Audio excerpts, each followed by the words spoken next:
भगवान की जय। द्वादशांगमयी जिनमणि मातेश्वरी की जय। अष्टांग का पावन पर्व, पांचवा पायदान, स्थितिकरण अंग।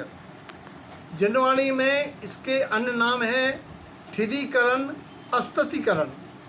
स्थितिकरण दो शब्दों से बनता है, स्थिति और करण। करण माने साधन, सहारा, स्थित करने का सहारा। अर्थात जैसे कोई मार्ग में गिर गया हो, उसे खड़ा कर देना, गिरने वाले को सहारा दे देना। इसी प्रकार से मोक्ष के मार्ग में निज और पर को स्थित करने का नाम स्थितिकरण है। निज माने आत्मा। आत्मा को कैसे स्थितिकरण किया जाता है? कर्म के उदय जनित, पूर्व संस्कार जनित, लोगों के बहकावे के आधार से या अन्य किसी निमित्त से अगर मैं कहीं सन्मार्ग से विचलित होऊं, या मैं कर्म के उदय से बेहवल हो जाऊं, या विभाव भाव में चला जाऊं, तो मैं जिनवाणी के ज्ञान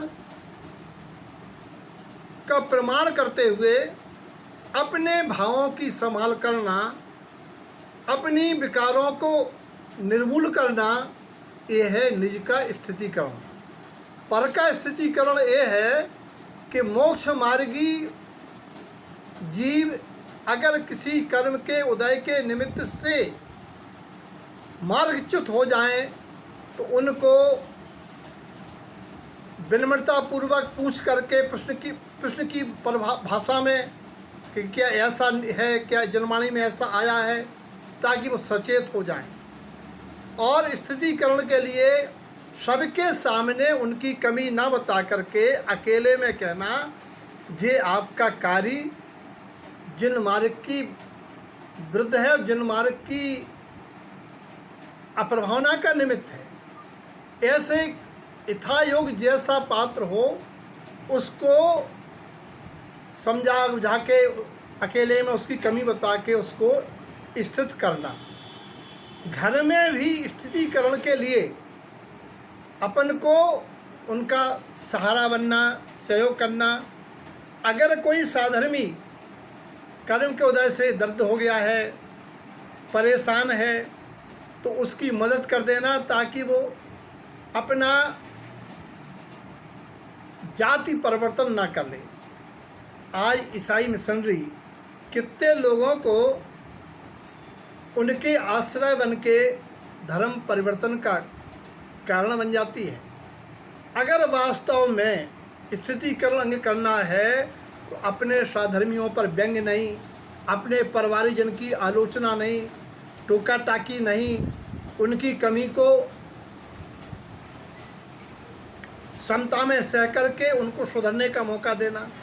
नाना प्रकार से लोक व्यवहार में भी, मोक्ष मार्ग में भी निज पर को स्थित करने का मार्ग दिग्दर्शन कराने वाला स्थितिकरण अंग आज इसकी आराधना का पर्व है।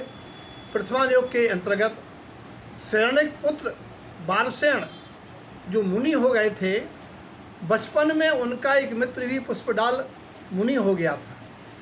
लेकिन पुष्पडाल मुनि बनने के बावजूद भी 12 वर्ष तक अपनी कानी पत्नी की आसक्ति में फंसा रहा और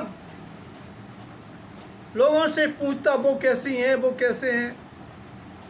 ये बात उनके मित्र बारसेन को पता लगी कि ये अभी व्यवहार में मुनि बन गया है, लेकिन अंदर में इसका मोह भंग नहीं हुआ है, ये वास्तव में मोक्ष मार्ग में स्थित नहीं है।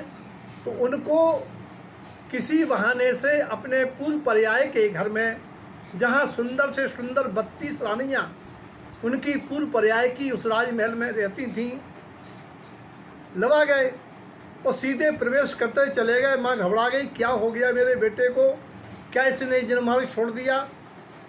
माँ ने परीक्षा लेने के लिए 2 पटे डाले, एक सोने का, एक काष्ठ का, लकड़ी का। मुनि बारसेन जाके खड़े हो गए काष्ठ पर।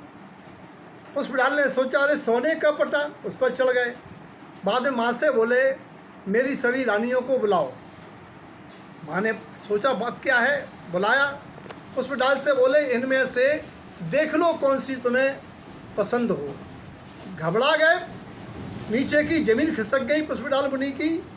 कहने लगी मेरे गुरु ने मुझे वास्तव में स्थित करने के लिए सब किया है, क्षमा याचना की। बोले महाराज क्षमा करें, मेरी मुनि दीक्षा पुनः दीजिए, मैं जिन मार्ग से हट गया था परिणामों से। इस प्रकार से वार्ष्णेय मुनि ने पुष्पडाल मुनि को जिन मार्ग में स्थित किया, हम सब स्वयं स्थित हो और सभी को जिन मार्ग में स्थित करें और जीवन में दीन दुखियों को भी सहारा बने, ऐसा स्थितिकरण अंग की प्रेरणा चर्चा थी। जय जिनेंद्र, जय तारू।